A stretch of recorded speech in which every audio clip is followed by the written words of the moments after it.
যারা বুঝের মানুষ তারা কিন্তু প্রত্যেকেই বোঝেন, মানে বিশেষ করে যারা আন্তর্জাতিক খবরগুলো দেখেন আমার মাধ্যমে, বিশেষ করে রাশিয়া, ইরান, ইউক্রেন বা আরো বিভিন্ন ইস্যুতে যারা নিউজ দেখেন, ইরানের সাথে একসময়ের চিরমিত্র 1970-এর দশকে বর্তমান যে নির্বাসিত মার্কিন যুক্তরাষ্ট্রে বসবাসকারী ইরানের সাবেক যে রাজতন্ত্র এক ধরনের কাজ করতো তখন, যে রাজা পেহেলভির তৎকালীন সময়ের, তো তার যে ছেলে, ওনার নাম ছিল শামসুদ্দিন রাজা পেহেলভি, আর এখন তিনি আছেন রাজা পেহেলভি, ওনার ছেলে। তো তাদের সময়ে আমেরিকা এবং ইরানের মধ্যে ইতিহাসের সেরা ভালো সম্পর্ক ছিল। 79টা যুদ্ধ বিমানে দিয়ে দিচ্ছে, আর একটা নিউজে দেখছেন আমি এটা বলছি।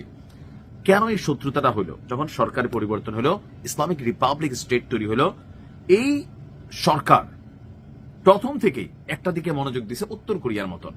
তারা আজ থেকে 45 বছর আগে টের পাইছে যে আগামী দিনে পৃথিবীতে টিকা থাকতে হইলে, আপনার দেশকে রক্ষা করতে হলে দরকার হচ্ছে পরমাণু শক্তি।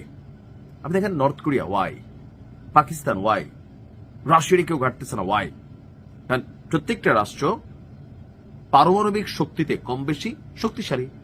তো এখন আরব রাষ্ট্রগুলোর মধ্যে কারোর কাছে পারমাণবিক তো দূরের কথা, একটা মিসাইল বানানি ঠিক মতো আপনি দেখেন তো ভালো মানের হাইপারসোনিক সুপারসোনিক আছে নাই। ইরান একমাত্র রাষ্ট্র যারা পারমাণবিক মেশিনারিজ বানাই ফেলছে। আর এই মিশন আজকের ছিল না, সেটার জন্য তারা সকল দিক ডেভেলপ করছে। অলরেডি গেল বছর জুন মাসে যে ঘটনাটা হইল, আমেরিকা এবং তার দুষ্ট ছেলে, পালিত ছেলে, তারা যে অভিযানটা চালালো, টার্গেটগুলো কি ছিল? প্রত্যেকটা পারমাণবিক ঘাঁটি।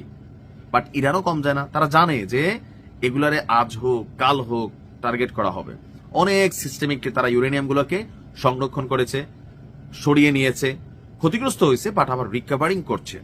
তো এই যে কোনোভাবেই ইরানকে পরমাণু শক্তিধর হয়ে গেলে তখন আর মন চাইলেই কিন্তু দিতে পারবে না। ইরান এখন ডেভেলপিং করছে, ধরেন বাচ্চা অবস্থায় আছে, এটা কিন্তু এটা বড় পূর্ণাঙ্গ হবে, অ্যাডাল্ট হবে, তখন আর কিছু করা যাবে না। কেন? তখন লাইক উত্তর কোরিয়ার মতন হয়ে যাবে, কথার আগে হাত চলবে, মাল উড়বে। ইরানের এই সক্ষমতাটা পশ্চিমা যারা আছে, শুধুমাত্র যুক্তরাষ্ট্র না, আপনি দেখেন এখন পেছনে কয়জনের নাম পাইছেন, কানাডা, তারপর পাইছেন যুক্তরাজ্য, ফ্রান্স, তারপর হচ্ছে জার্মানি, আরো অনেক আছে পিছনে, আরবদের মধ্যেও চাচ্ছে না। তো এদের সবার টার্গেট এই পরমাণু কেন্দ্রগুলা, এই প্রকল্পগুলা নানানভাবে বিভিন্ন সময় এখানে ঘটনা ঘটানোর চেষ্টা করছে।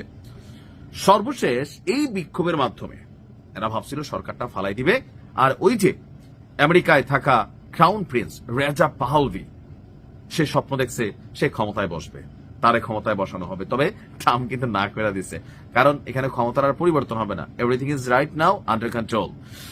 তো ক্ষমতায় গেলে ইরানের সামরিক খাতে পরমাণু কর্মসূচি যেটা আছে এটা বন্ধ করে দিবেন।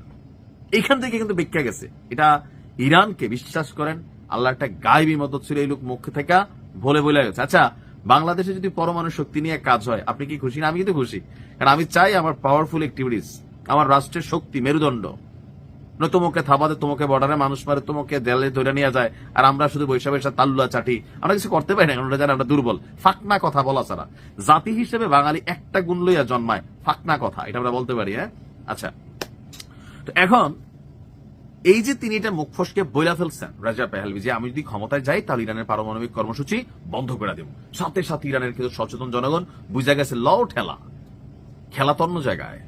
তারপরে জনগণ রাজপথে নেমে গেল, সরকারপন্থী হইয়া একটা রিয়েকশন দিয়ে বসতো না, দিয়ে বসে, এরপরে কিন্তু পরিবেশটা বদলাই গেছে আলহামদুলিল্লাহ। তো এখন যুক্তরাষ্ট্র এবং ইসলির প্রতিও এই যে ভালোবাসা, ইসলিকে আপনার সমর্থন দিবে, স্বীকারোক্তি বলছে সে ক্ষমতায় যাইয়ে প্রথমে। তো ইরানের জনগণ কি দেখতেছে যে আরে এই বিক্ষোভ তো আমাদের ছিল, আমাদের ভিতরে, এটা কই থেকে কই গেল, কই থেকে কই গেল? এখন তো একটা একটা চেহারা বাই ছুটতেছে, এখন কিন্তু জনগণ সচেতন। এখন আমার মনে হয় যে